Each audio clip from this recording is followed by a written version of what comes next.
Memphis fell into darkness. Amun-Hor lay in a pit beneath the temple of Anubis, where the air was thick with the smell of mold, rat tracks, and fear. Chains dug into my wrists, wounds from the whips of the pharaoh's guards bled, and one thought spun in my head. Why me? I was not a thief. I was a scribe, one of those who kept account of the treasury, counted grain for the Nile, recorded merchants' debts, and watched the incense caravans from the south. My hands were in ink, not in blood. But the vizier Setnek decided otherwise. He came to me 3 days ago with the smile of a jackal and a stack of scrolls. Amun-Hor, he said softly, like a snake before striking. The pharaoh demands a report. 300 talents for the campaign to Nubia. Check it. I checked. The numbers did not add up. 200 talents had disappeared. Not an error, forgery.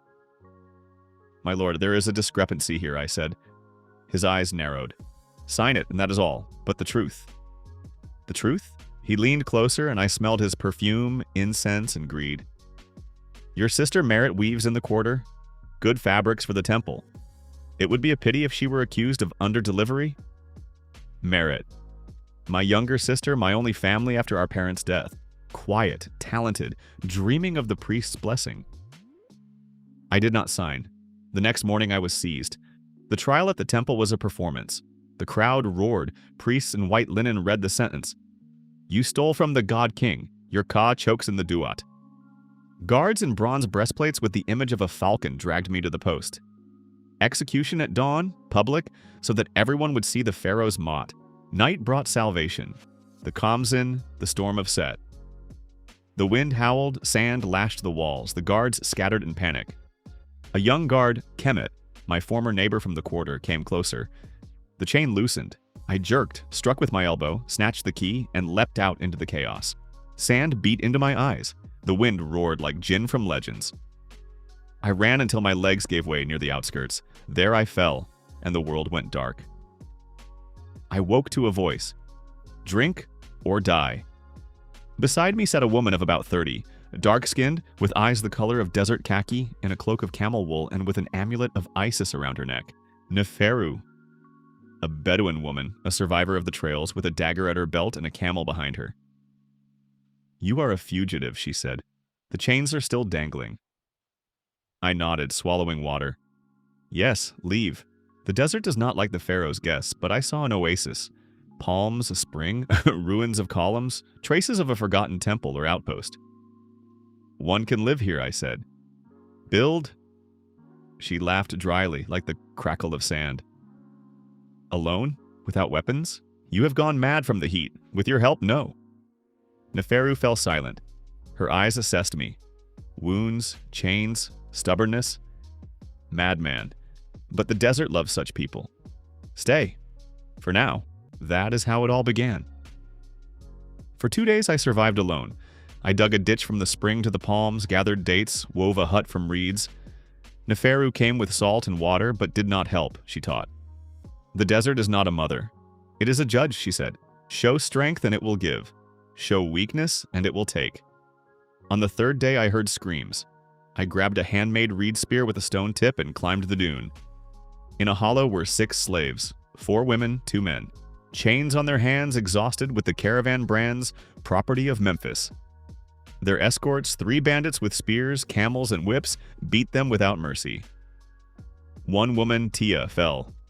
Beside her, Bacon, a strong mason with hands like hammers, tried to lift her. Get up, sister, he wheezed. Another Miriam whispered a prayer to Osiris. Sekhmet, a young woman with fire in her eyes, hissed, Cursed dogs! The men, Ptah the craftsman and Esir the blacksmith, dragged the chains. This was a slave trader from Memphis, a typical matter. Slaves were being taken to the mines of Nubia. I could have left, but I saw my own chains in their eyes. I went down. The first bandit died from a stone to the temple.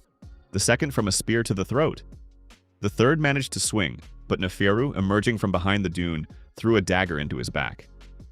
The slaves froze. Tia, the eldest with a scarred face, stood first. Are you a messenger of Anubis? No, I answered. Amun-Hor, a fugitive like you. Bacon clenched his fist. What now? Will you finish us off? No, you will help build. Here, the Oasis. Sekhmet snorted. Build! We are slaves. You were. Now you are the people of Amon-Oa. Ta, thin with the fingers of an artist, asked, Why? I looked at the water. Because the desert gives a chance. We will take it. They were silent. Then Tia nodded. Better to build than to rot in a mine. That is how my first comrades appeared. The slaves became family. Bacon dug wells. Water is the blood of the oasis, he growled, biting into the sand. His wife Miriam gathered dates, quiet but with a will of steel. Their son ran with stones, learning accuracy. Ptah repaired, spears, baskets, canals. A tool is life, he repeated. Tia ruled the women. Sewed, baked, healed with herbs. Her scars were medals. Sekhmet and Aesir guarded the trails. Sekhmet threw knives like lightning. Aesir forged the first bronze tips. Neferu led the Bedouins, scouting, water, salt. I drew plans. A ring canal, clay walls, a tower, granaries, a temple. The first week was hell. Sand got everywhere, water ran out, hands bled. But we held on. In the evening by the fire, Bacon said, You are not a pharaoh, Amenhor, but there is fire in you. Neferu added, The fire of the desert, it burns, but it warms. Merit, my sister, came later. A caravan brought rumors about her. She was alive, weaving in the quarter. But I knew, Set-necked would not forgive. A month later, the harvest. Dates, grain from the first sowings, water in the canals.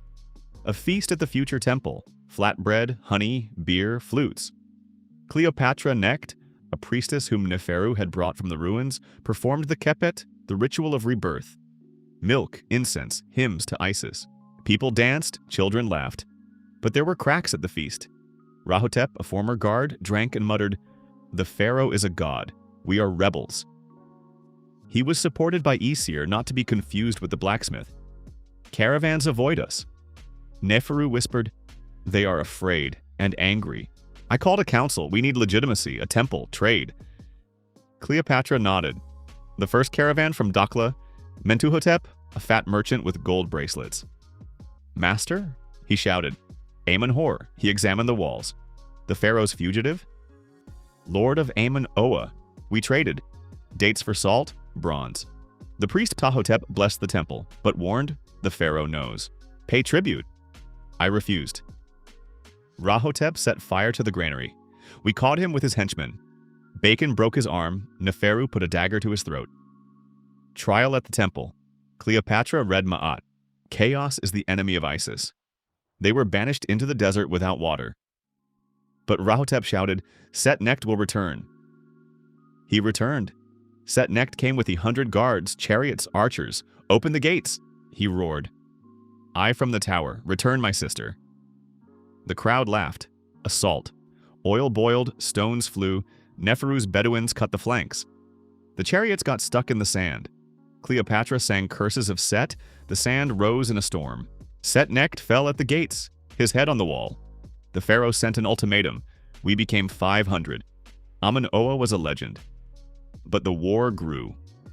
After Set-necked's death, the desert changed. Not physically, the same dunes, the same merciless heat, the same blue sky without a single cloud. But something in the air became different, heavier. Like before a storm, when the wind has not yet come, but can already be felt beyond the horizon. I stood in the tower every morning and looked at the trails, those along which merchants, refugees, and enemies came. Now they carried more and more news, and each was like a stone in water. A small splash, then circles that did not stop. The news of Set-necked's death spread through the desert faster than the wind. Some heard, a fugitive from the pit killed the pharaoh's vizier. Others, a new lord has risen in the oasis. Still others from distant nomadic tribes. In Amon-Oa, there is water, food, and protection. And all three versions worked for us because people living in the desert understand only one language. The language of strength and water. And we had both. We became 500. It sounded beautiful. But 500 mouths are 500 reasons for panic, division, and hunger. I understood this on the very first morning after the battle when Tia came to me with a report on supplies. She placed a clay tablet with numbers on the table and said shortly, Grain for 3 weeks, oil for 10 days. There is enough water in the canals, but if more people come, a fourth well is needed. I looked at the numbers and felt the joy of victory give way to the weight of responsibility. Is the third well ready? I asked. Bacon will finish tomorrow. We will begin the fourth the day after tomorrow. There are no people. Everyone is tired after the fight. People are tired of the fight, I agreed. But they will be even more tired of hunger. Bacon understands. Tia nodded without unnecessary words and left. That was what I liked about her. She did not ask twice. An order is the beginning, not the end of a conversation. Bacon, when I found him at the third well, looked like a man whom the desert had chewed for 3 days in a row. His face gray from dust, hands covered in calluses, eyes red. But he was digging. The fourth, I said. He stuck the shovel into the sand. When? The day after tomorrow. He was silent for a while. Then, give me Ta and 4 newcomers. Good. And water. Normal water. Not that swamp filth we have been drinking since morning. I grinned. You will have it. He took up the shovel again and muttered under his breath, something about gods who clearly invented the desert on a bad day. Together with the news of victory came new people. First 3 fugitive peasants from Dakla. A family, Father Horemheb, wife Nefertari, and teenage son Angkor, thin with sunburned faces. Horemheb said, "The tax collector drove us off the land. He says we underpaid. But we paid. Everything down to the last grain." Nefertari added quietly, "Our house was burned. I did not ask more. I showed them a place by the wall where they could build a hut." Next came 2 blacksmiths from Memphis, Heku and Rameri. They had heard about Isir, our blacksmith, and wanted to work. Their hands spoke for themselves. Calluses, burns, precise movements. Such people do not need to be tested. And then the most unexpected guest. Amenhotep, son of Hapu, an old man of about 60 in worn but once expensive linen. Gray hair, a staff of ebony wood, the sign of Thoth around his neck. A priest, or a former priest. He came alone without a camel, with a small bag and big eyes that had seen too much. "Are you a Manhwa?" he asked. "Yes, I heard you are building. Truly building. I am trying." He was silent, looking at the walls, canals, tower. "I need a place. I have nothing to pay with. But I can write, count, read the stars, and know the laws. When the Pharaoh comes to judge you next time, you will need a man who knows how to speak with the gods." Neferu, standing nearby, whispered to me, "The old man is smart, but where is he from?" "From Karnak," he answered without turning around. I was driven out for reading the omens too honestly. Cleopatra, appearing from the temple, looked at him. "Amenhotep from Karnak? I have heard of you. I hope good things. Different things." They looked at each other for a second, and there was a whole story in that look. I took him in, because a man driven out for honesty is worth more than 100 flatterers. Construction. The next 3 weeks were the hardest and the most alive. The fourth well gave water on the 9th day. Bacon sat on its edge, looked down, and was silent for 3 minutes. Then he stood up, grabbed me by the shoulder, and said, "This is our water. Not the Pharaoh's, ours." That was more important than any victory. Ta started new huts. Clay, palm beams, straw roofs, fast and strong. Heku and Rameri set up a real forge with bellows and an anvil. The first bronze spearhead that Isir brought me was warm from the fire. Amenhotep took up the records. He sat for whole days with papyrus and a reed pen, compiling a register. People, supplies, debts, buildings. His calligraphy was flawless and the numbers precise. "You are good at this," I said once. "I counted offerings to the gods for 30 years. "Switching to dates is not difficult," he answered. Tia organized the women. Nefertari baked. Miriam wove. Sekhmet trained the young to throw knives. Children ran between the huts and carried stones not as slaves, but as participants in construction who understood. Every stone makes the wall higher. Merit, my sister, came 3 weeks later. No, she did not simply come. Mentuhotep brought her. When his camels appeared at the gates, I came down from the wall to meet him. The merchant jumped down from the saddle, spread his arms, and roared, "Amenhor! I have salt for you, bronze, 3 sacks of incense and something else." A woman stepped out from behind his camel, thin in simple linen, with a bruise under her left eye and fingers pricked by a needle. She saw me and froze. I froze too. Merit. She ran. We embraced so tightly that I felt, this is what all this was for. Not for power, not for revenge, for this. So that those you love would be safe. She whispered, I thought you were dead. They said you were executed. No, I said, only driven out. She pulled away and looked at the walls, canals, tower, people, at everything we had built. You did this? Out of the desert? We did, all of us. She wiped her eyes. Set-necked was looking for me. Mentuhotep hid me in the wagon train. I looked at the merchant. He shrugged. You pay well in dates. It is an investment. Greedy and right, the best type of ally. Counsel by the fire. That night we gathered by the great fire before the temple. It was no longer a random camp. It was a capital. Small, made of clay and palms, but real. I looked at the faces. Bacon with Miriam, Ptah, Tia, Neferu, Cleopatra, Amenhotep, Heku, Sekhmet, Angkor, the young son of Horemheb, who looked at the fire as at the future. We need a system, I said. Amenhotep nodded. Laws, and something else. We need people to know there are rules here, fair ones. Cleopatra added, Ma'at, balance. Yes, 3 laws of Amon-Oa. I spoke, Amenhotep wrote. The first law, water for all. Without exceptions. Rich, poor, refugee, warrior, everyone has the right to water, because the desert kills with thirst, not with a sword. The second law, work according to skill. Everyone does what they are strong at, not humiliation and not privilege. A blacksmith forges, a baker bakes, a warrior guards. There are no idlers, only those who have not yet found their place. The third law, judgment by Ma'at. Any dispute is decided by the council of elders before the temple. Not fists, not money, witnesses and truth. Neferu said, beautiful words, but they work only if they are enforced. We will enforce them, Bacon answered. How? If you break them yourself, you will deal with me yourself. He raised his fist. Laughter by the fire. But not light laughter, the kind born from the understanding. Someone is ready to stand for words. The next day, the first trial. Horemheb accused a young nomad, Sif, of stealing grain. Sif denied it. One witness, but uncertain. I sat on the stone chair Ptah had made in 2 days.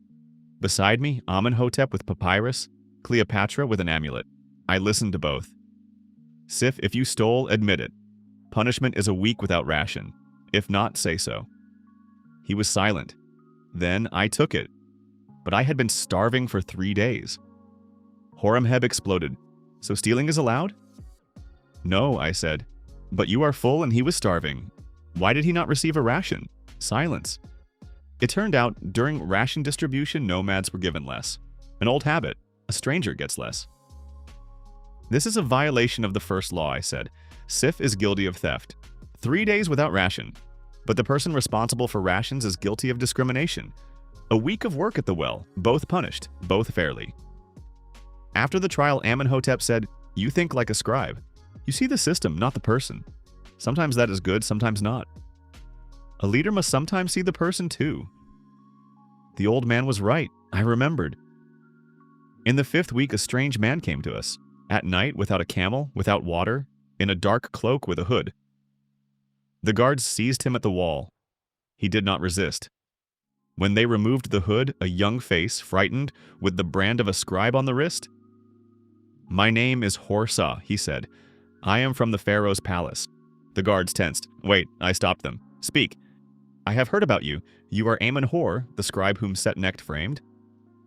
Yes, I know who stole the 300 talents. Silence. Neferu nearby put her hand on her dagger. Speak. Horsa swallowed. Set-necht took 200. The remaining 100, the high priest of Amun, Ptahmes. They both knew? Both. The pharaoh knew nothing. Amenhotep, standing behind my back, said barely audibly, this changes everything.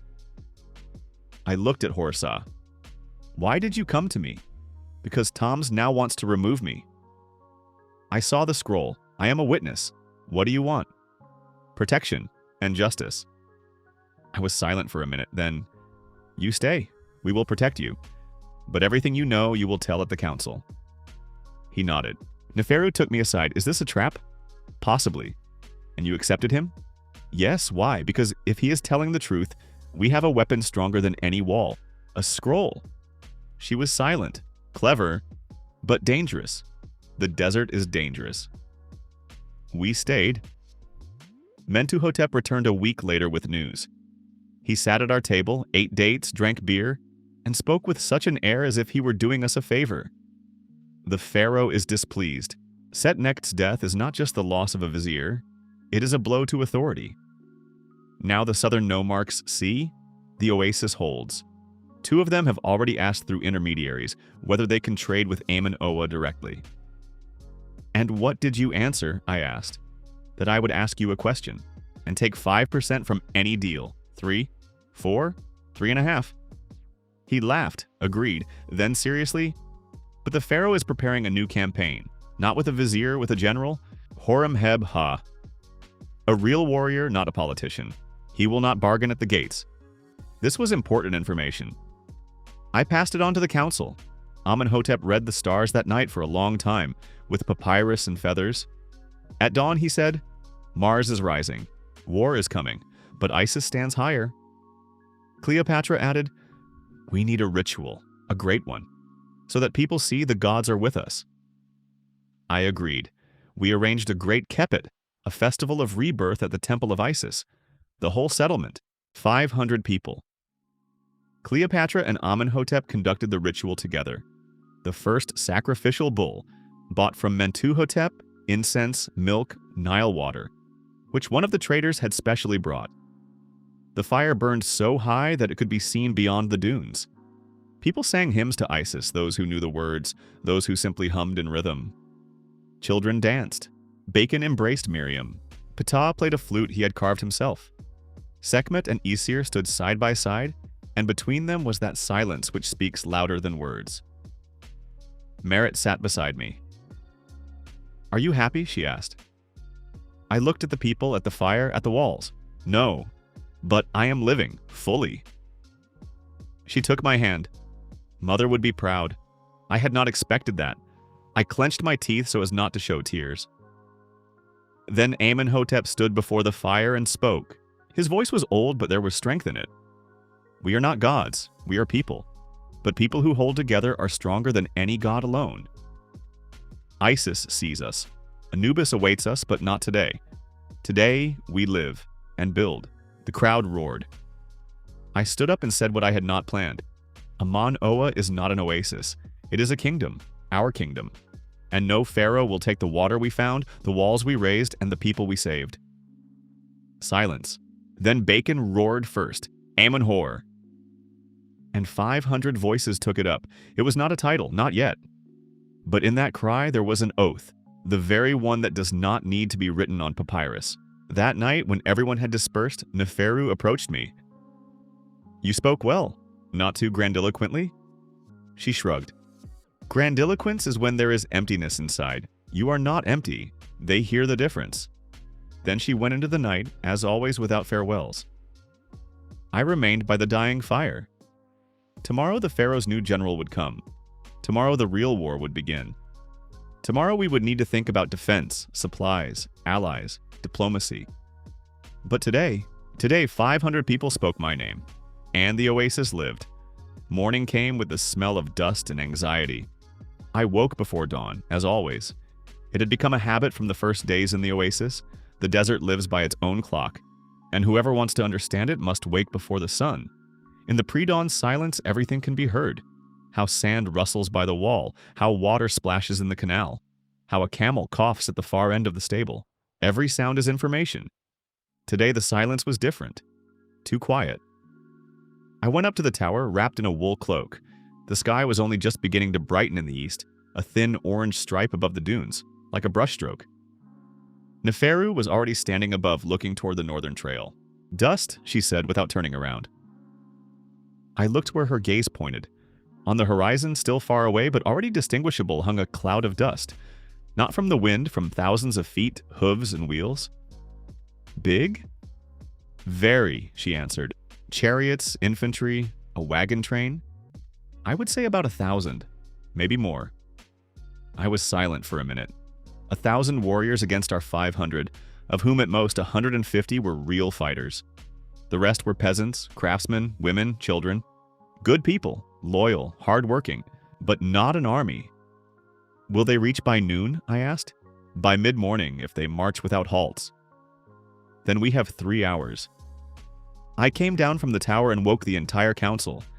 They gathered in the longhouse, Bacon with sleepy eyes but already with a hammer at his belt, Ptah in a work tunic, Tia with a cup of herbal decoction, Cleopatra in ritual linen, Amenhotep with papyrus and a reed pen already ready, Merit, Sekhmet, Horsa. Neferu brought dusty boots. She had already managed to run out on foot for reconnaissance. "It is Horemheb-Ha," she said, placing the boots on the ground and sitting down. My people saw the banner, a falcon in a golden circle, his personal one. Amenhotep lowered his pen. "Horemheb-Ha. I know that name." "Who is he?" Bacon asked. "A military nomarch of the southwestern lands. Not just a warrior, an administrator of war. He does not storm cities. He strangles them, cuts off supplies, occupies the trails, waits until the enemy collapses on his own. Silence. This was worse than a direct assault. We had already repelled a direct assault. But strangulation is a slow death from which there is no escape." "How much water do we have?" I asked Tia. 4 wells. If we do not spend it on sowing for about 2 months. But then the next harvest will be 0. Food? For 6 weeks. If strict, then his plan is a siege, I said. He will stand around us and wait. "And us?" Sekhmet asked. She sat straight with a knife on her knee and looked as if she were already measuring herself for battle. "We will not wait," I answered. Everyone looked at me. "Explain," Amenhotep said. I took a piece of charcoal from the floor and began drawing on a flat stone. The oasis, a dot. The trails around it, lines. Army positions, circles. He will take 3 trails, the northern, western, and southern. To the east, rocks and shifting sand. Chariots will not pass there. That is his weak point. Our Bedouins know that trail. Neferu nodded. "I can guide people. Then we are not under siege, we are in a partial encirclement from which there is a way out. This changes everything. Through the east we can receive supplies if Mentuhotep does not get scared." "Mentuhotep will not get scared if he is paid enough," Bacon snorted. "Then we need silver? And quickly." "From where?" Tia asked. I looked at Horsa, who had been sitting in the corner silently all this time. "Horsa." He raised his head. "You spoke of a scroll. With proof of who truly stole the pharaoh's treasury?" "Yes. Where is it now?" "With me. A copy. The original is in the Karnak temple, behind the 3rd altar. I hid it myself before I fled." Amenhotep became animated. "The Karnak temple? Thomis's priests are there." "Yes, but there are also priests there who hate Toms. I know one of them personally, the priest Minmes. An honest man, old with arthritis and impossible integrity. Will he give the scroll? If he is asked correctly. And if he is alive." I stood up. "Here is the plan. Neferu leads Horsa through the eastern trail to Mentuhotep. Mentuhotep organizes the transfer of a man to Karnak. Minmes hands over a copy of the scroll. We receive the evidence and send it directly to the pharaoh." "Directly to the pharaoh?" Merit asked again. "Bypassing Toms and any vizier." "How? Through a messenger whom the pharaoh trusts more than courtiers?" "Who is that?" Amenhotep slowly smiled. "The pharaoh's wife, Tia Nefer. She is from a southern lineage, and she has long been dissatisfied with the influence of the Karnak priests at court." Everyone looked at the old man. "How do you know?" Cleopatra asked. "Because 20 years ago I was her teacher," he answered calmly. "And she wrote to me as recently as a year ago, through a safe messenger." Bacon rubbed his face. "Old man, you could have said that earlier. You did not ask him." I looked at Amenhotep and understood. He had not come to us by chance. He knew what he was doing when he called himself just an exiled priest. "Good," I said. "Then we write a letter to Tia Nefer." "Do you remember how to address her?" "I remember everything I wrote for her and everything she wrote to me." "Then begin. Right now." While Amenhotep wrote, I dealt with the second part of the plan. 3 hours is not much, but enough if you know what to do. I divided the people into groups. Bacon took the builders and reinforced the gates, additional bolts, supports, layers of tarred wood outside. Ptah placed oil jars on the walls, heavy ones with long handles ready to be overturned. Heku and Ra-Meri handed out weapons, spears, knives, bows. Sekhmet lined the archers in 3 rows on the towers. Tia organized the supplies.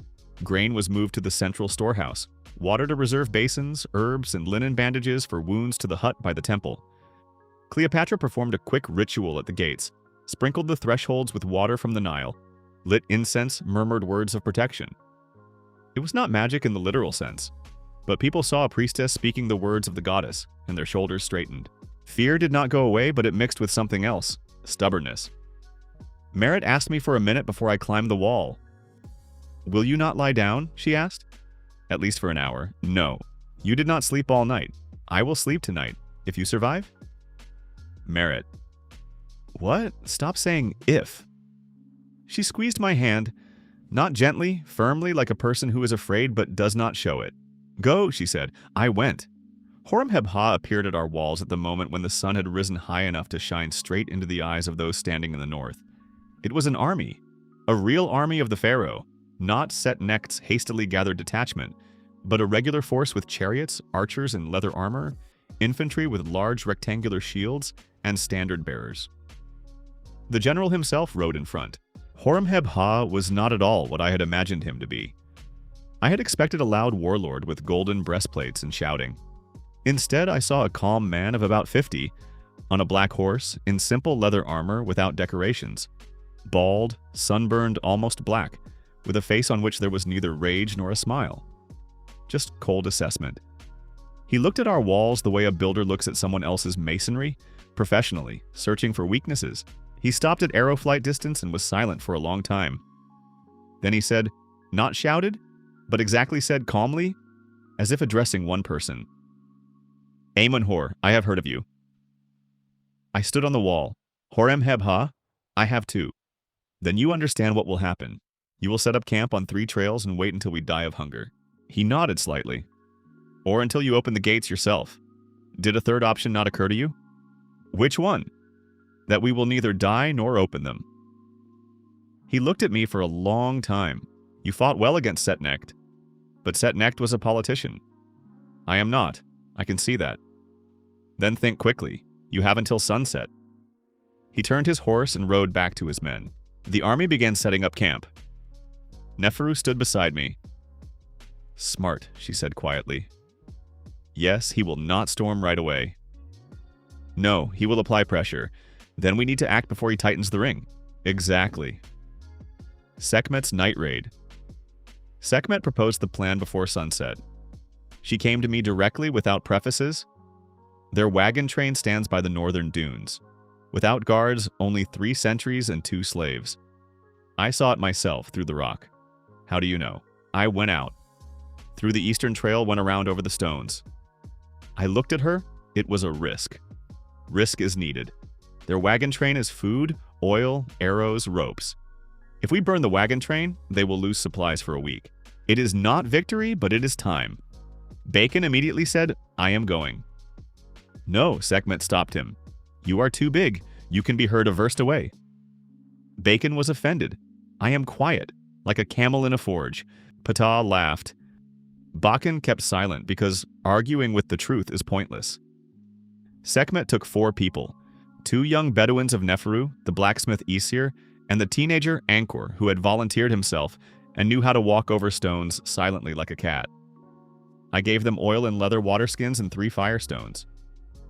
Burn the wagon train, but do not touch the people unless necessary, I said. This is war, Sekhmet answered. Yes, but later I will have to negotiate with the pharaoh. Less blood means a simpler agreement. She looked at me with an expression that is difficult to describe, something between respect and disagreement. Good, she said. We will try. They left into the night through the eastern trail. I did not sleep.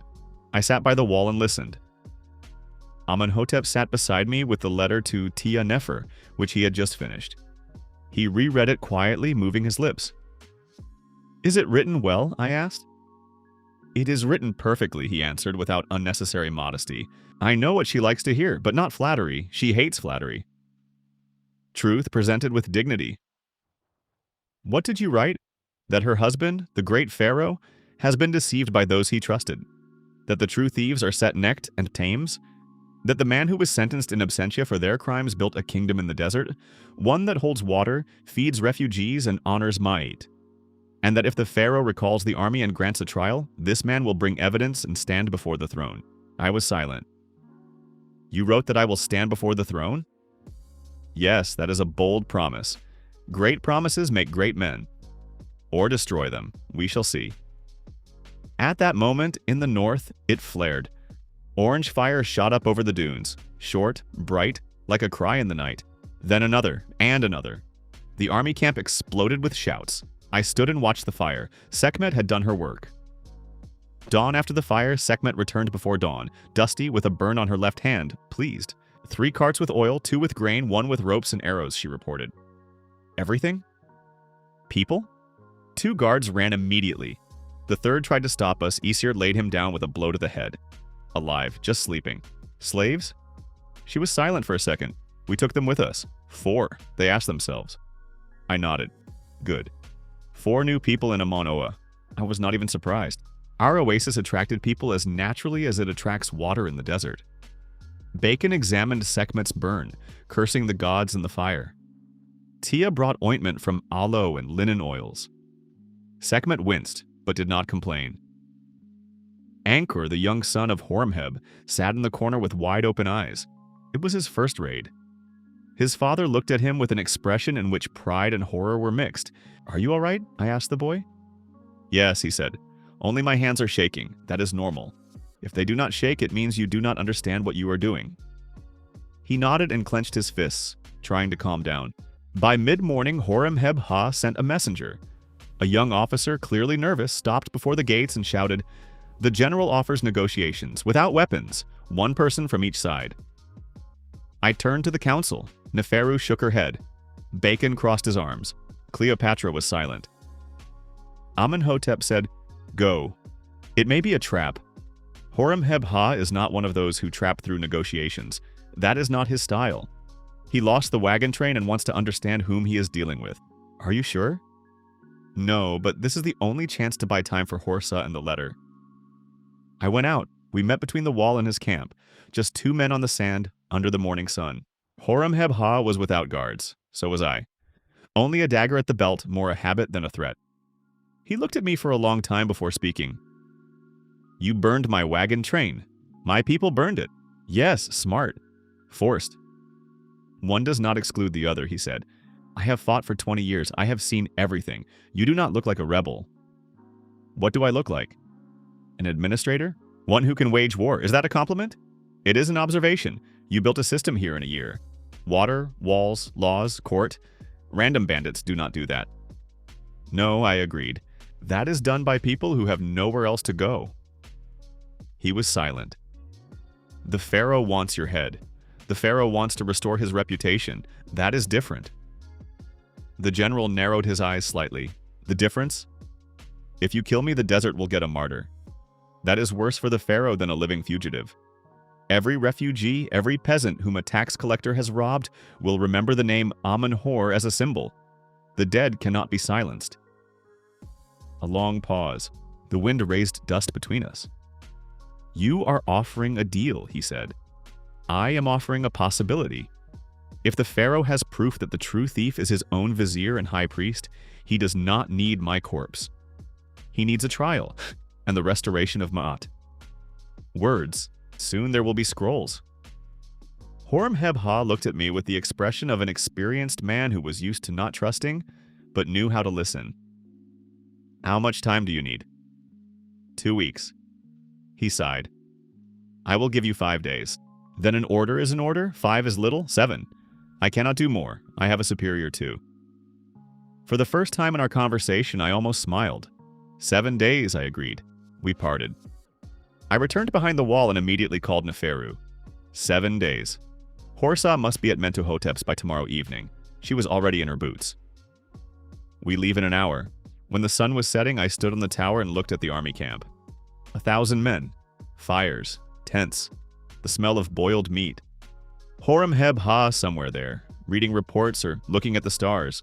Amenhotep came up beside me. 7 days, he said. That is very little. Mentuhotep is fast when he is paid. And Minmay Karnak? He is old, but principled. You said so yourself. Amenhotep nodded. I wrote to him too, together with the letter for Tia Nefer. 2 scrolls, 2 addressees. That was right, that was obvious.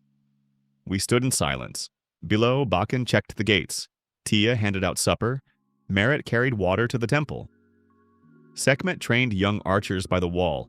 Even with the burn on her hand, she did not stop. Do you think the Pharaoh will pardon us? I asked. Amenhotep was silent for a long time. The Pharaoh will pardon you if it is profitable for Ma'at and for his image. He will remove the guilty, restore justice, and allow you to exist. But not as an equal, as useful. That is enough. Enough for now. Then we will see. I looked at the oasis, at the palms, canals, walls, lights of the huts, people going about their business, cooking, praying, laughing, quarreling, building. This was my city, not the Pharaoh's. Mine. And I will not surrender it for 7 days, 7 years, or 7 lives. Merit called from below. Amen-Hor, supper. Amenhotep smirked. Go, rulers eat too. I went down. Neferu left with Horsa before dawn. I saw them from the wall, 2 silhouettes dissolving in the pre-dawn gray air. Neferu walked first, confidently, as if the desert were her home and not a prison. Horsa hurried after her, holding his cloak with one hand and pressing a leather tube with letters to his chest with the other. The tube was wrapped in wet cloth so that the papyrus would not dry out in the heat. I watched until they disappeared behind the first dune. Then I went down and dealt with the city. Because a city does not wait while its leader worries. A city lives by its own rhythm, mourning, dense, smelling of bread, dung, wood, and water. Women carried water from the canals. The blacksmiths Heku and Rameri were already thundering with hammers. Ptah repaired the broken axle of one of the carts, cursing the wood that cracks like an old priest. Tia handed out morning rations at the warehouse methodically, without unnecessary words, with that iron precision that made her irreplaceable. I walked through the entire oasis on foot. It was a habit I had started in the first weeks, every morning on foot through the whole settlement. Not for beauty, not so people would see the leader. For information, because what you see yourself with your own eyes is 10 times more valuable than what is reported to you. Today I saw fatigue. Not fear, not despair, exactly fatigue. People worked, but their shoulders were slightly lowered. Children ran more quietly than usual. At the market under the awning, they spoke in low voices. The army beyond the walls pressed not physically, psychologically, simply by the fact of its existence there outside. I stopped at the well where the young nomad Sif, the same one whom I had judged for stealing grain, was drawing water for the camels. What is the mood in the quarter? I asked. He raised his head. He was a little surprised that I was asking him specifically. People are afraid, he answered honestly. They say 7 days is too little, that the Pharaoh will wipe us out anyway. And what do you think? He was silent. I think that before I had nothing. Now there is water, food, and a place where I am not beaten. If I have to fight for that, I will fight. I nodded. Well said. He blushed slightly under his tan.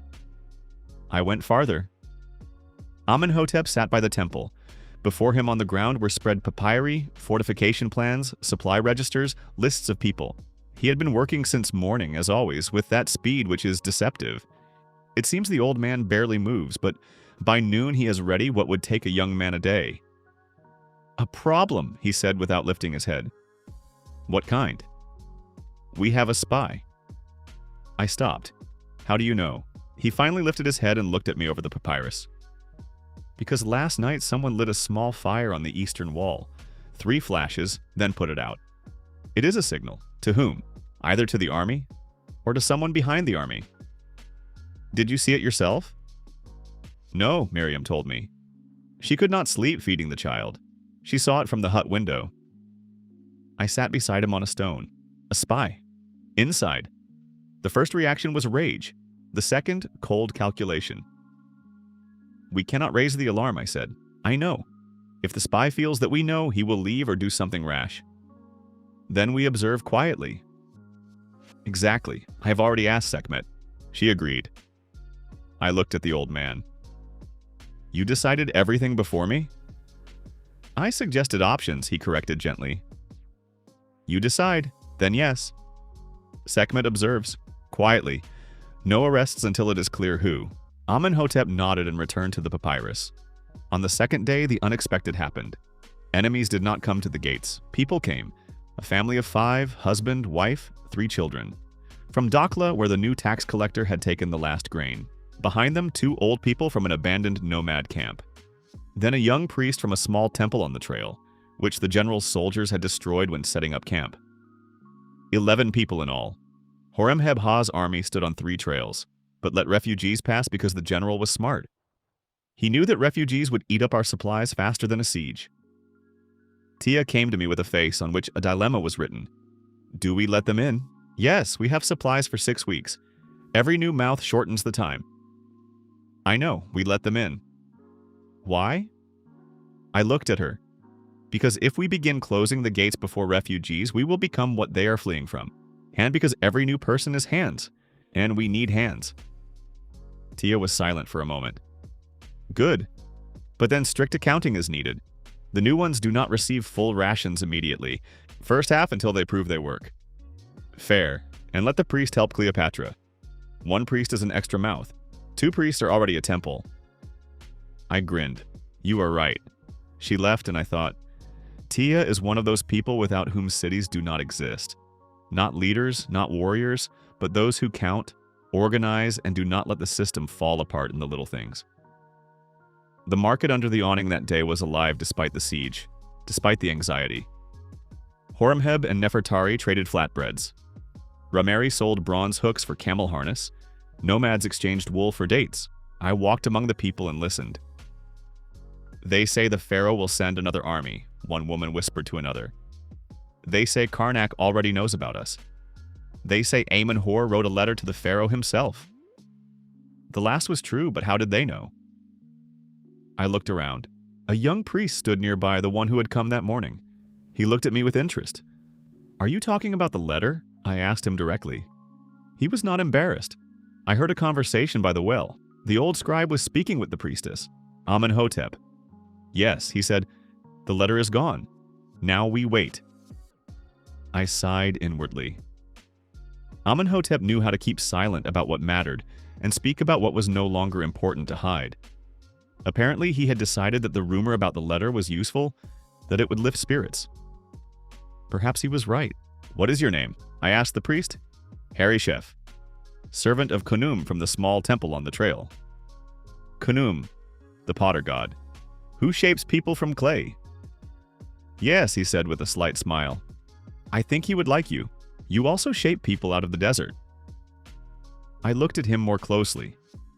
A young man of about 25. An intelligent gaze without fear, with that calm confidence that people have when they believe sincerely and not out of duty. Speak with Cleopatra, I said. She will find you a place. He bowed. On the 3rd day, Bakken finished the 4th well. He came to me during the day, dusty, with calluses that could no longer be called calluses, but simply part of his hands.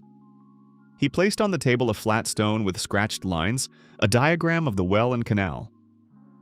There is water, he said. Good water, cleaner than the 3rd. Depth? 12 cubits. There is a hard bed under the sand. Water runs right between the stones. Volume? Enough for 100 people a day for sure. If we run a canal to the gardens, we can plant another half hectare with dates. Do it. Will you give people? How many do you need? 8. For 3 days. Take the newcomers. Tia assigned them to the work. Bacon nodded but did not leave. He hesitated, put the stone on the table, lifted it, put it down again. That was not in his character. What else? I asked. He looked straight at me. Miriam saw that signal fire. She told Amenhotep, and he told me that he had already told you. I want to know, when they find who did it, will you let me talk to him first? No. He frowned. Why? Because talk means you will break something unnecessary. I first need to understand why he is doing it. Money? Fear? Threats to family? What difference does it make? A big one. If someone is holding him by the throat, that is one story.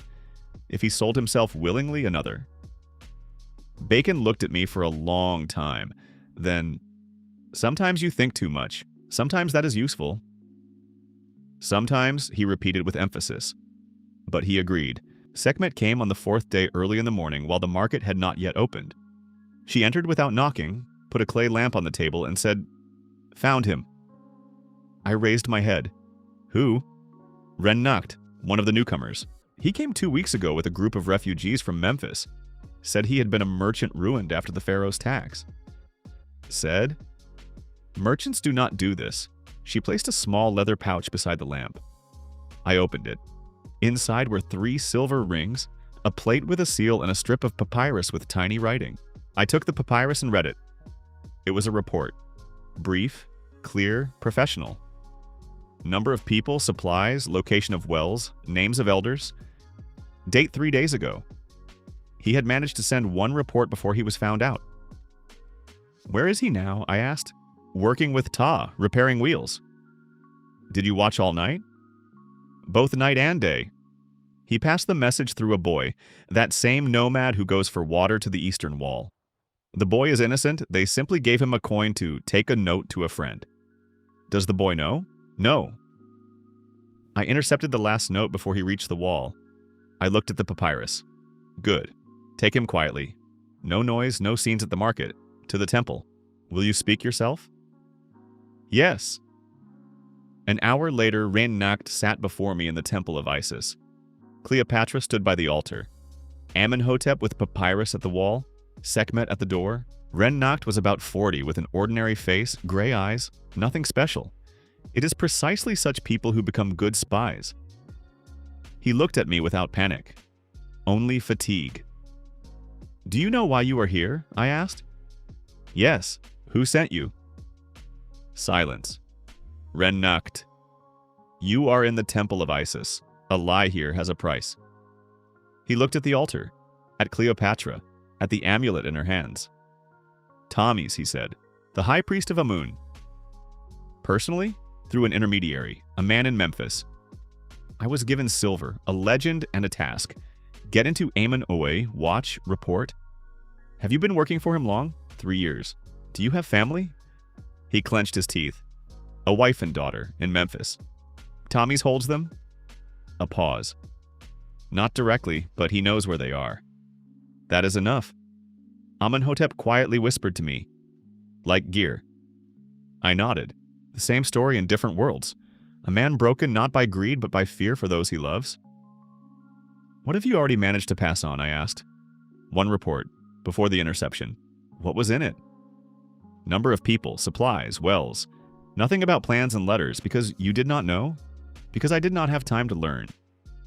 I looked at him for a long time. You understand that I can exile you, or worse? Yes, but I will not do that. He raised his eyes. Because I need you, I continued. You are connected to teams. This is a channel. Through this channel, we can pass to him exactly what we want him to know. False information. Ren Nakht slowly straightened. You want to use me against him? I want to give you a chance. You help us. We help your family get out of Memphis. Mentuhotep has people. It is real. He was silent for a very long time. Then, what needs to be passed on? Amenhotep wrote a false report in an hour. Professionally in Ren Nakht's style, the old man studied 2 previous intercepted drafts and copied the handwriting with an accuracy that amazed me. The report said, supplies for 3 weeks, the wells provide little water, there is discord among the people, the elders are arguing about surrender, the letter to the Pharaoh is a rumor, not reality. All false. Ren Nakht had passed it through the boy to the wall. There, Tom's messenger took it, one of the people hiding by the rocks outside the general's camp. Now the high priest thought we were weaker than we were, and that we had no evidence. Let him think so. That night, for the first time in 5 days, I truly slept for 3 hours without dreams. On the 6th day, Neferu returned, alone, without Horsa. I met her at the gates. She was dusty with dark circles under her eyes, and for the first time in all the time I had known her, she looked tired. Horsa is with Mentuhotep, she said. Alive, all right. The merchant took him in. Did the letters go? They went. Mentuhotep sent his man to Karnak on the second day already. His best messenger knows all the trails. To Minmez? Yes. And to Tia Nafer through another channel, through a trading house in Thebes that works with the palace. How long does it take a messenger to reach Thebes? 3 days there, 3 back. But Mentuhotep said, if Tia Nefer wants to act quickly, she can write to the pharaoh the same day. So by the 7th day an answer may come? Neferu shrugged. It may, or not. Palaces think slowly. I nodded. Have you eaten? No. Come. We sat by the fire near the temple. Tia brought bread, dates, a bowl of lentil stew. Neferu ate silently, quickly, with the manner of a person used to eating not for pleasure, but for recovery. Then she said, Mentuhotep passed on something else. What? He says, 2 southern nomarchs are ready to support you openly. Not with troops, with trade and shelter. If the pharaoh declares you outside the law, they will give refuge. Names? Noctkor from Cana and Amenemhat from Edfu.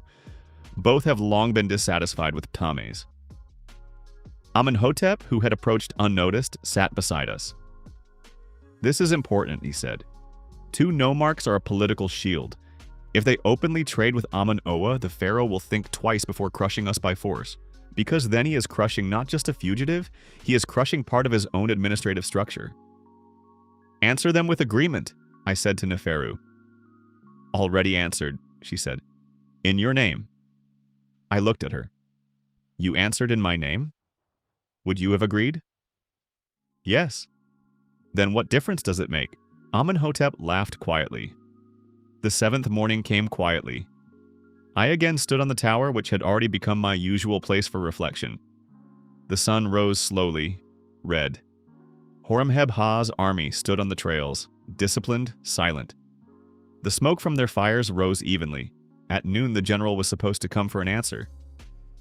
I did not know what I would say if the letter did not arrive. Another bluff? Another week? He had orders. Orders have a limit. Merritt came up beside me. You did not sleep all night? I slept. 2 hours, that does not count. For me, it counts. She looked at the horizon. Do you remember how, when we were little, we sat on the roof in Memphis? Looked at the stars and you said every star was a city? I remember. You were a strange boy then. Now I am a strange man. She laughed. Quietly, in a morning way. Stranger than anyone, she agreed. But I am glad you exist. At that moment, they shouted from below. I turned around. One of the guards at the gates was waving his hand. Messenger, from the west. Not from the north, where the army stood, from the west, through the bypass trail. I ran down from the wall. The messenger stood at the gates, young, dusty, in a cloak with the symbol of a trading house of Thebes. He handed me a small tube with a seal. The seal was not a merchant's. It was Tia Nefer's personal seal. I broke the wax and unrolled the papyrus. I read slowly. Then again. Then I raised my head. Amenhotep stood beside me, reading my face. What? He asked. The pharaoh is recalling the army, I said. Silence. He is announcing an investigation against Tamez and Set-Necht. Amen-Oa officially receives the status of a trading post with the right to water and land. And I am summoned to Thebes for trial. Not as a criminal, as a witness. Amenhotep closed his eyes for a second, then opened them. Tia Nefer acted quickly. She was always a smart student, he said quietly. I went out to the gates and raised my hand. Open the gates. The guards exchanged glances. Why? Ptah asked. We are going to the general. I walked out of the gates for the first time in 7 days without a weapon, only with the papyrus in my hand. I walked across the sand toward the army camp. Horemheb-Ha came out to meet me alone. We again stood opposite each other in the middle of the desert. I held out the papyrus to him. He read for a long time, then folded it. This is a real seal, he said. Yes, then the order has changed. Yes, he was silent. You played smartly, Amun-Hor. I played honestly. Sometimes that is the same thing, he said. Then, almost without a pause. The army will move out by noon. The trails are free. We did not shake hands. We did not bow. We simply nodded. like two men who respect each other precisely because they do not pretend. I returned behind the wall. Bacon was already standing at the gates with that expression on his face on which one huge unspoken phrase was written. So what happened? The army is leaving, I said. A second of silence. Then Bacon roared so loudly that the camels at the far end of the oasis flinched. People ran out of huts, from the market, from the forge, from the temple. Sekhmet smiled, rarely and truly. Tia nodded with the look that said, I knew it.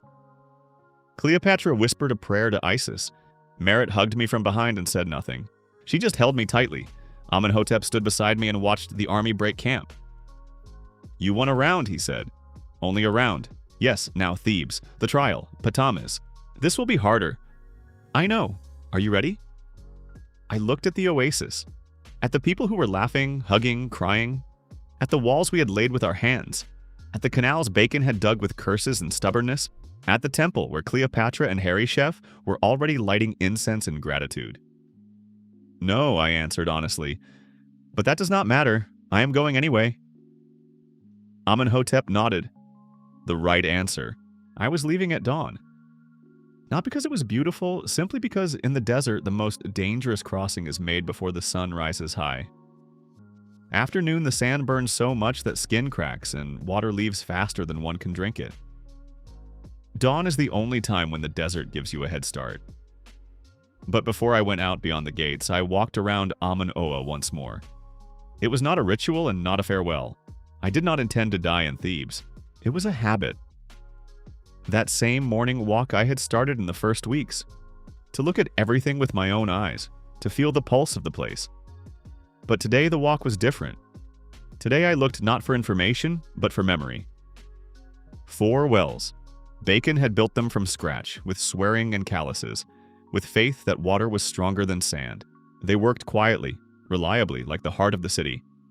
The canals, narrow, straight, lined with stone at the bottom so that the water would not seep into the sand. Ta had invented the laying himself by trial and error. The first canal leaked. The second held. By the fourth, he was already making them like a master. The walls were mud brick with battlements, with towers at the corners. Not perfect, but strong. On each battlement there was a small sign. A hand with water. Merit had drawn it. So the gods can see that we are building, not destroying, she said. The market under the awning was already alive even this early. Horemheb was laying out flatbreads. An old nomad was fixing harness. 2 boys were arguing over a handful of dates. The temple of Isis cleansed with new columns of palm wood with an altar on which a small fire always burned. Cleopatra and Harry Chef already stood there reading the morning hymn. Their voices merged, hers low, firm, his young, a little uneven, and together it sounded right. I stopped at the gates. Bacon stood beside me. He was silent, which was strange. Bacon was rarely silent. Usually by this moment he would already have managed to complain 3 times about the sand, the gods, and the weather. What? I asked. He looked at the wall. You built this, he said at last. Out of nothing, out of one spring and ruins. We built it. You began it. That is the difference. I shook my head. You were the first to dig the well. Without water there would have been nothing. He was silent again. Come back, he said simply. I will come back. Not a promise to the gods. To me personally? To you personally. I will come back. He held out his hand. The handshake was strong, the kind that is not forgotten. Then he turned and went to the well. I could see from his back that he would not turn around. Not because he did not want to, because if he turned around, he would say something unnecessary. And Bacon did not like unnecessary words. Only necessary ones. Tia gave me a bag, flatbreads, dates, salt, a small jug of ointment for burns. Practical and without sentimentality. There will be people there who will want to use you, she said. I know. Not all of them look like enemies. I know, just remember. Sekhmet stood a little to the side, arms crossed. When I came up, she said, if you do not return in 2 months, I will come for you. To Thebes? Anywhere. I smiled. Hold the oasis. She nodded. That was all that needed to be said. Merit saw me off beyond the gates. She walked beside me silently for a few steps, then stopped at the edge of the trail, where the desert begins and the city ends. I will be here, she said. I know. Amun-Hor. What? You owe them nothing. Not the pharaoh, not the court, not the priests. You built this yourself. Remember that there. I looked at her. My sister, thin with the calluses of a weaver, with a scar on her wrist from a pharaoh's chain, stood straight like a temple column. I will remember. I went beyond the gates. Amenhotep was already waiting by the camels, 3 animals, 2 for riding, 1 with baggage. Neferu checked the harness with the air of a professional who does not need to be told what to do. Horsa was going with us. He was a witness. His testimony was important. He rode on the 3rd camel, clutching the tube with documents as if his life were inside. In a sense, that was exactly so. I mounted the camel and looked back. Amanoa stood in the light of the early sun, mud brick walls, palms, towers, smoke above the forge. Small but alive. Real. Then I turned and rode forward. The road to Thebes took 7 days. The first 2 through open desert along trails that Neferu knew by heart. She rode first, reading the sand like a text. Here a camel caravan passed 3 days ago. Here under the dune there is water. Here stones worn of shifting ground. For her, the desert was not a threat, simply a language she had learned earlier than any other. On the first evening, we stopped by a rock that gave shade. The fire was small, only for cooking food. In the desert, a large fire at night is visible for 20 kilometers. Amenhotep sat by the fire and read. I do not know how he managed to read in such light, but he read a papyrus with notes about the pharaoh's court, about rituals, about rules of conduct at an audience. Do you need this? I asked. Not me, you. Listen. And he began to speak, not a lecture, a living story, about how the court is arranged, about the fact that the pharaoh is a sacred person, and looking directly at him is considered insolence, but looking at the floor is weakness, about the fact that one must bow 3 times upon entering but not fall prostrate unless asked, about the fact that one must speak briefly and clearly because palace advisors value time, and verbosity is perceived as uncertainty. Like at a thing, I said. Amenhotep was surprised. At a thing, a public assembly, where disputes are decided.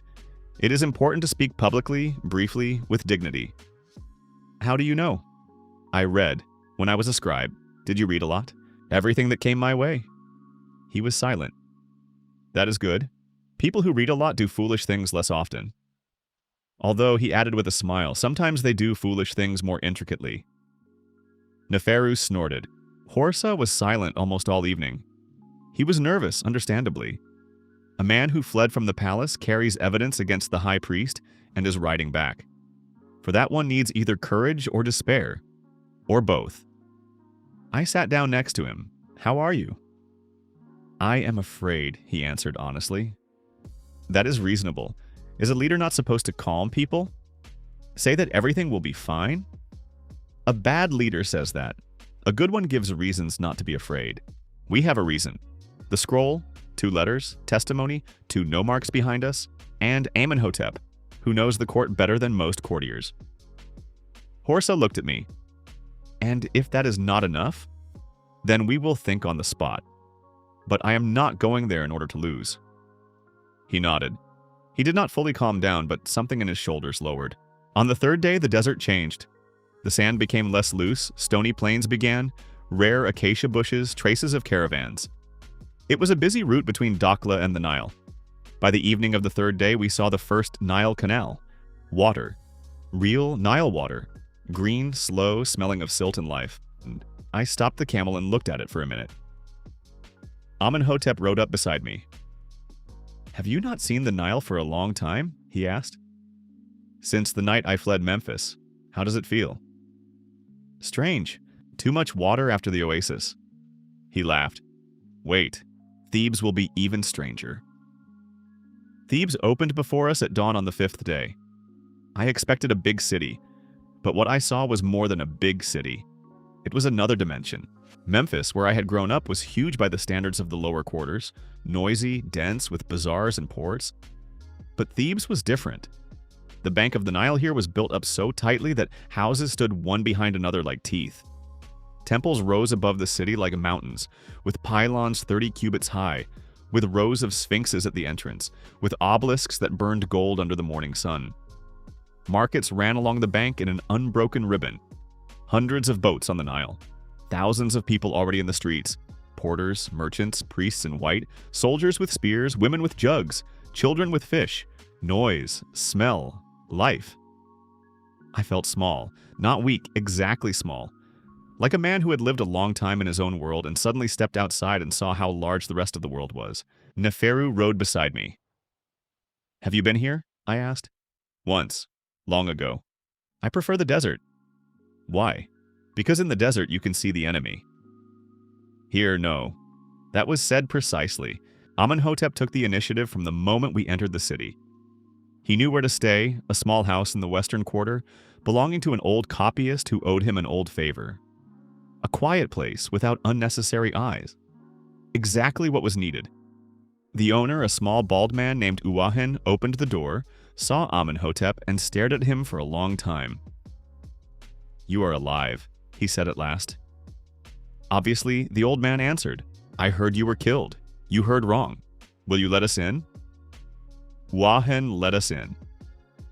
That night we gathered in a small room with a low ceiling and a single lamp. Amenhotep laid out on the floor everything we had.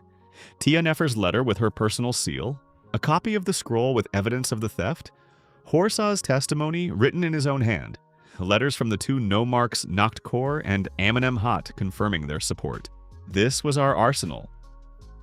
Tomorrow morning, Amenhotep said, "You will be brought to an audience." Tia Nefer arranged the meeting through the chief steward of the palace. Officially, you are a witness in the case of the treasury theft. Unofficially, you are a man who must either be destroyed or brought over to the side of the court. "Does Toms know we are here?" I asked. "By morning he will know. In Thebes, nothing remains secret longer than 12 hours. Then he will try to do something before the audience?" "Possibly. Therefore, no one goes out at night. The door is locked. Neferu listens to the street." Neferu was already sitting by the window, small, barred, opening onto an alley, with a dagger on her knee, as always.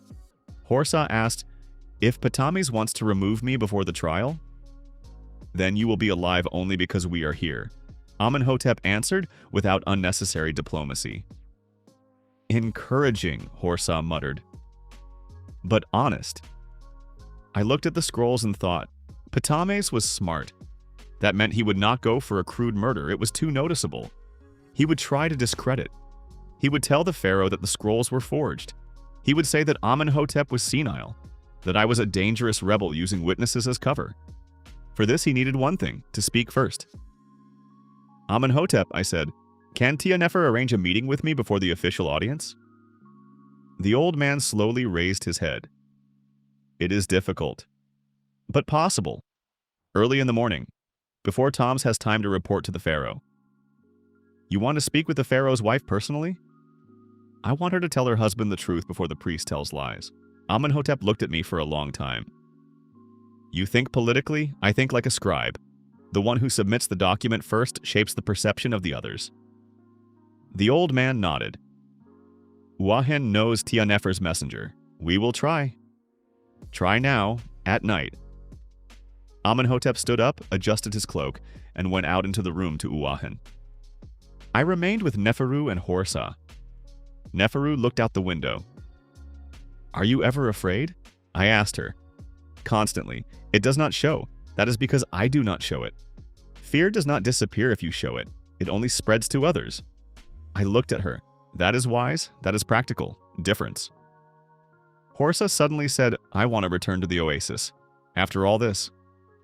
We both looked at him. "There?" Neferu asked. "Yes, there people build. Here people hide. The difference is great." I nodded. "There will be a place for you."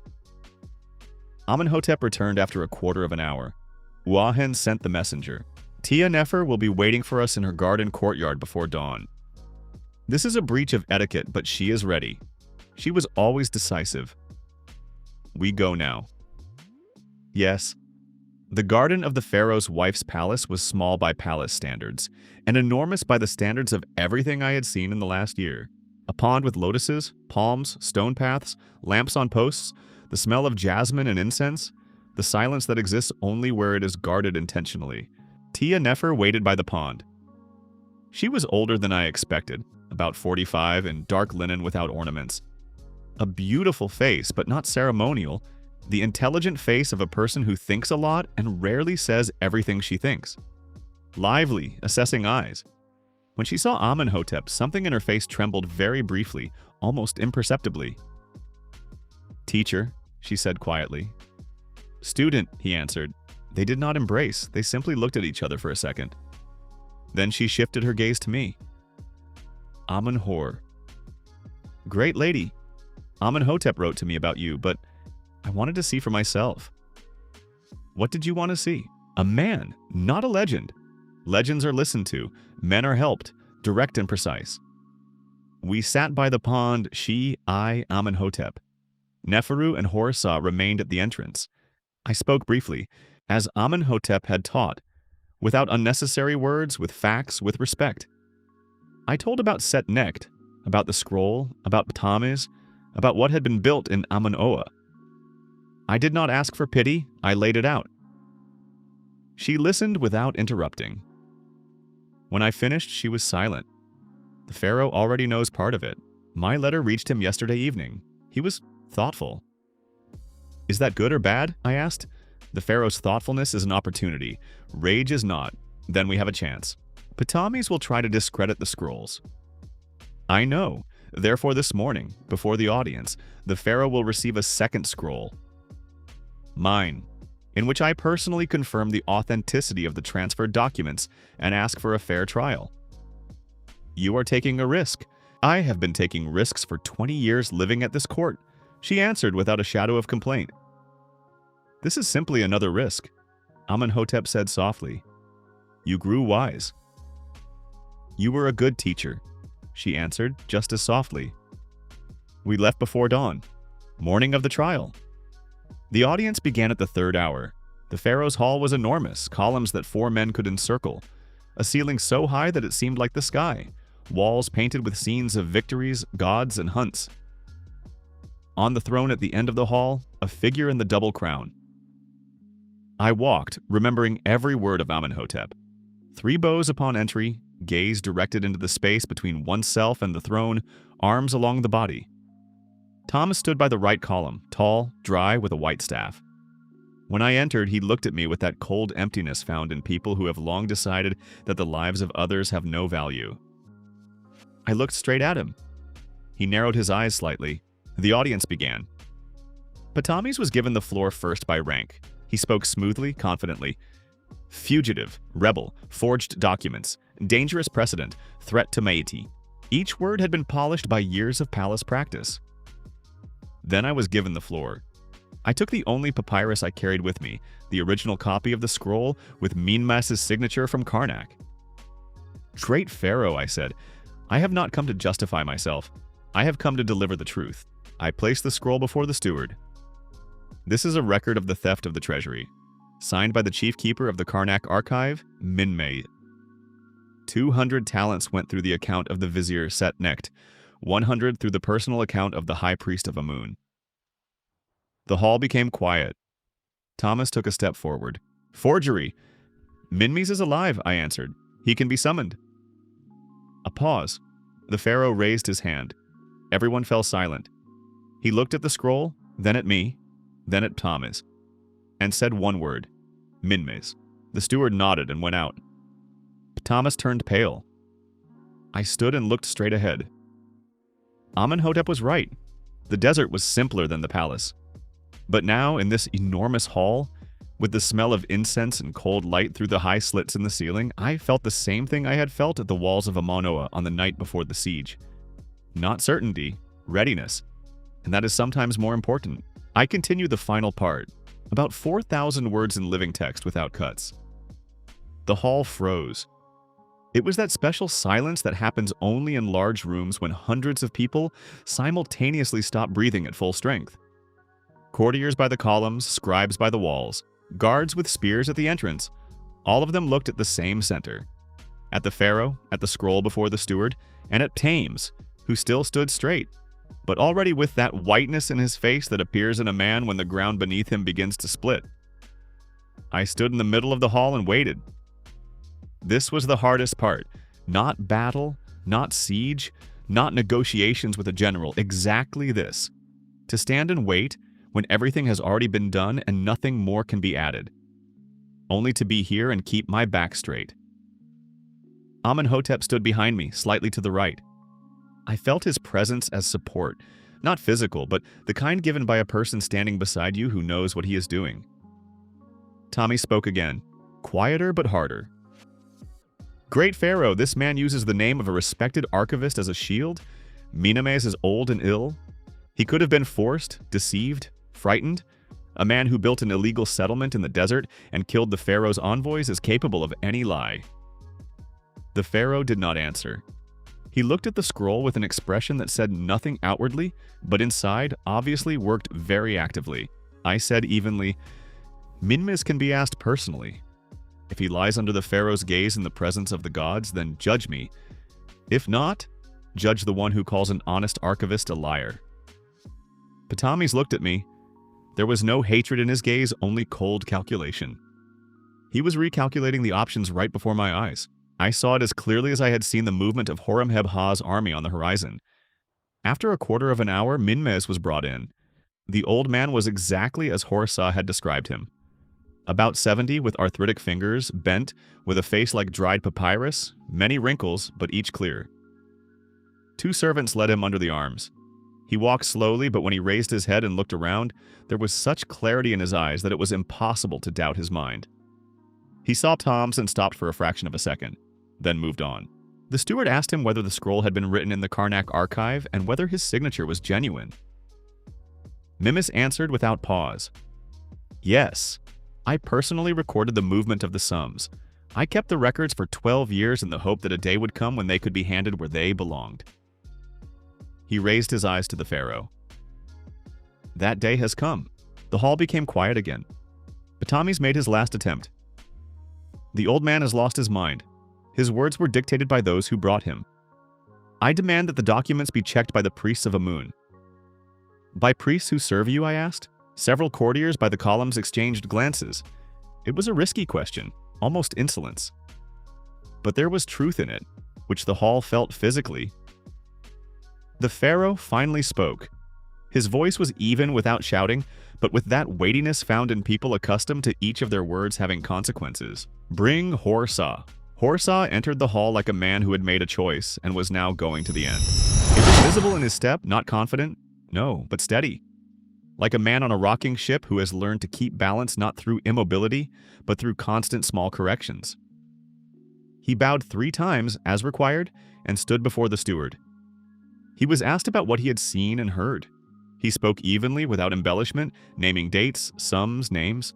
He told about the meeting between Setnecht and Tames in the side hall of the temple, about how by chance he had ended up behind a column and heard the conversation about the distribution of the stolen money, about how the next day he realized that he had been seen and fled. While he spoke, I watched Tams. The high priest stood motionless. He no longer interrupted. He understood that interrupting was pointless. His face became the face of an experienced player who understood he had lost the game but had not yet decided how to admit it. When Horsa finished, no one in the hall spoke for a long time. Then the Pharaoh said, Toms. He raised his head. Do you want to answer? A long pause. Great Pharaoh, Toms finally pronounced. I have served the gods and you for 40 years. That is not an answer, the Pharaoh said. Another pause, longer. Tommy's lowered the staff. It was not a gesture of submission, it was the gesture of a man who had run out of words. The steward whispered something to the Pharaoh. He listened without turning, looking straight ahead. Toms, High Priest of Amun, is removed from office until the investigation is complete. His property and archives come under the supervision of the Treasury. A pause. Guards. 2 guards approached Toms. He did not resist. He only looked at me one last time with an expression I remembered. Not hatred. Something more complex. Perhaps something like recognition. Then he was led away. The hall exhaled. The others were asked to leave. Only I, Amenhotep, Tianefer by the side column, and several high advisors by the walls remained in the hall. The steward whispered something, the Pharaoh nodded, and the steward also stepped aside. The Pharaoh looked at me for a long time. He was a man of about 50, not old, but with a face on which the years of power had left those special marks that come not from age but from the constant necessity to decide. Fatigue under the eyes, sharpness in the eyes. "You are a scribe," he said at last. "Not a question, a statement." I was. Now I build. "What have you built?" "An oasis with 4 wells, canals, walls, a market, and a temple. 300 people who came there as refugees and stayed as residents. In a year?" "In a year and 3 months." He was silent. "My tax collectors reported you to me as a rebel. Tax collectors reported what Toms wanted to hear. You killed Setnecht. He stormed my oasis with an army. He was killed during the battle. You refused to open the gates before the army. I opened negotiations and waited for justice." The pharaoh looked at me with an expression I could not fully read. Not hostility, rather the cautious assessment with which a smart man looks at something that does not fit the usual picture. What do you want?" "What do?" he asked. A direct question. I answered just as directly. Official status for Amon-Oa, the right to water and land, a trade agreement with 2 southern nomarchs, and the charges against me removed publicly so everyone knows. Not little for a fugitive scribe. I am no longer a fugitive scribe. Tia Nefer by the column smiled slightly. I did not look at her, but saw it from the corner of my eye. The pharaoh turned his head toward one of the advisors who approached, listened to a quiet question, answered even more quietly. Then the pharaoh looked at me again. Amon-Oa receives the status of a trading post under the protection of the pharaoh. The land is yours. The water is yours. Trade agreements through the treasury? A pause. Tribute, 2% of trade turnover annually. 1.5%, I said.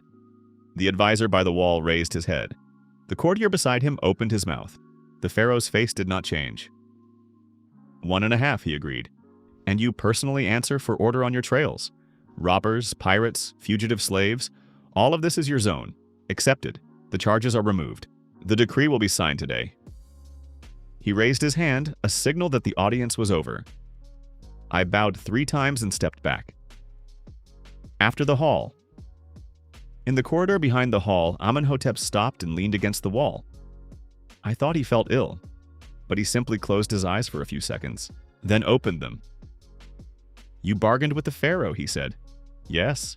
No one bargains with the pharaoh." He agreed. "That is the most surprising thing." I looked at him. "You yourself taught me the one who names the price first loses. He named 2%. I answered, I taught you that in relation to merchants. Is there a difference?"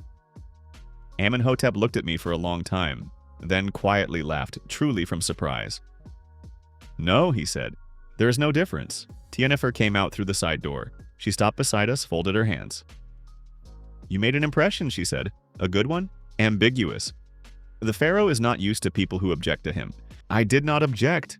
I clarified the terms. It is the same thing, but the result is good. She looked at Amenhotep. "Will you return to Karnak?"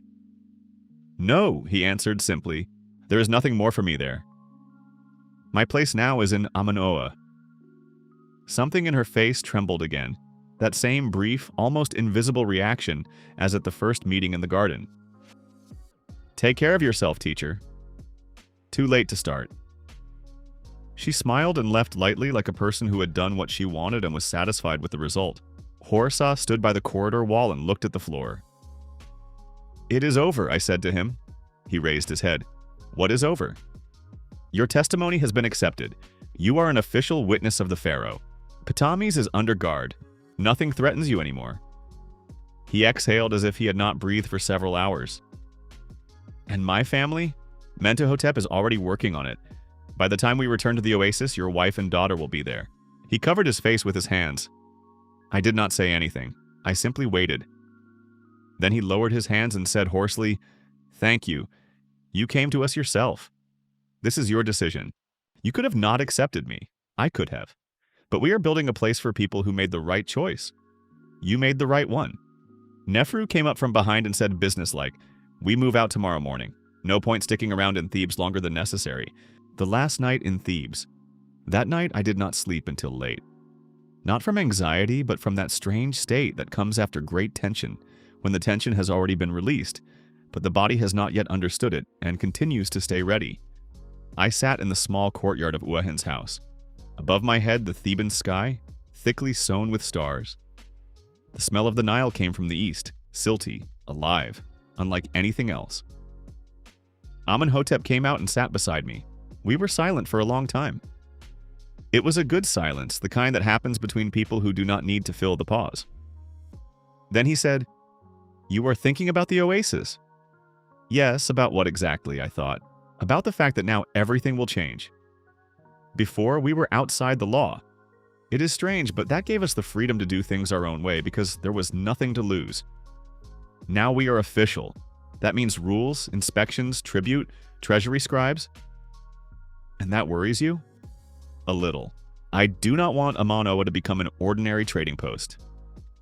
It will not, Amenhotep said, because an ordinary trading post is built for money. You built for people. That is a difference no official status can erase. Are you sure? No. But I have seen many cities and many rulers. Those who build for money grow rich and empty. Those who build for people grow, more slowly but more deeply. I looked at the stars. Do you ever regret coming to us? The old man was silent. No. I regret that I did not leave Karnak earlier. I endured too long what should not have been endured. That is a mistake I do not want to repeat. Are you glad you are here? I am glad I am doing something real. At the end of life, that matters most. I nodded. Tomorrow we go home. Yes? Home. The word sounded right.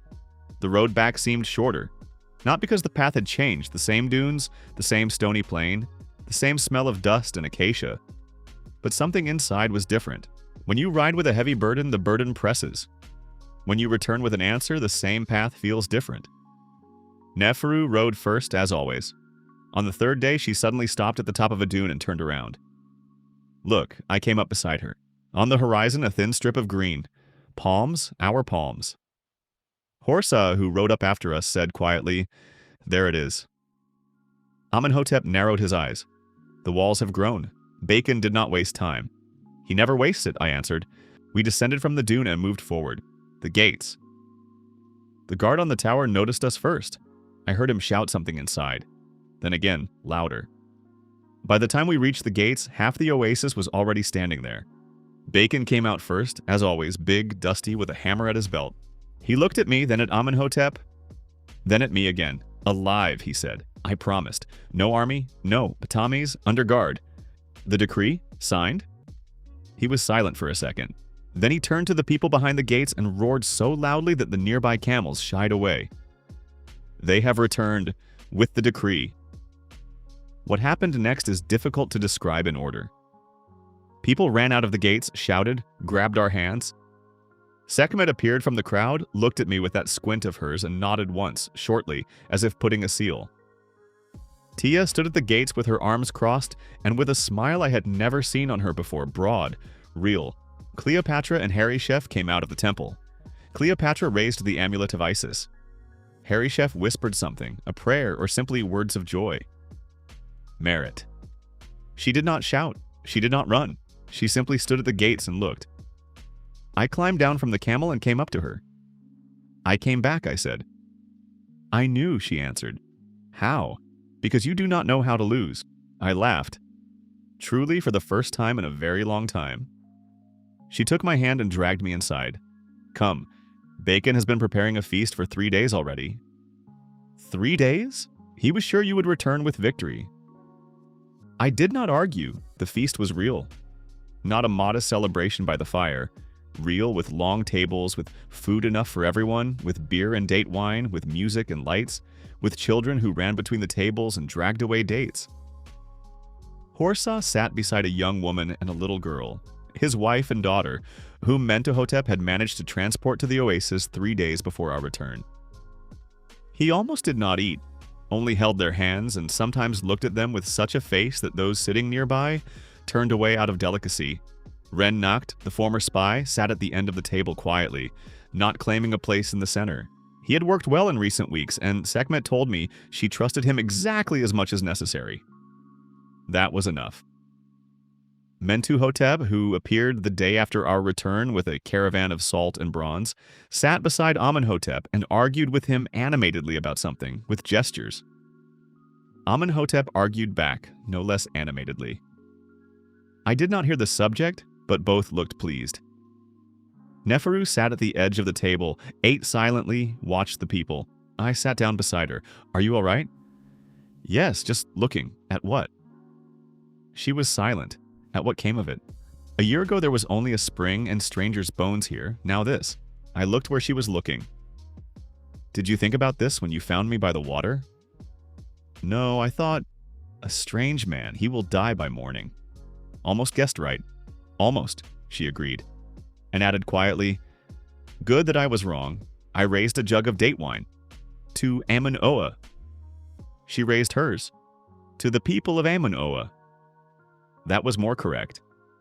Bacon rose in the middle of the feast, as always without any special plan, simply stood up and began to speak. I do not know how to speak beautifully, he began. Everyone knows that. That is true, Tia confirmed from her corner. Laughter. But I will say one thing. When I dug the first well, I thought, why? There are 3 of us. The water is running out. The Pharaoh is looking for us. Why dig? He was silent. And then the water came. Real water. And I understood. That is why. Because if you do not dig, there is no water. No water, no city. No city, no us. He raised his mug. Amenhor began digging. We all dug together. And here. He swept his hand around everything. This is ours. Not the pharaohs, not the priests, not the viziers. Ours. The hall rose. I had not planned to speak, but when Bacon sat down, people looked at me and I stood.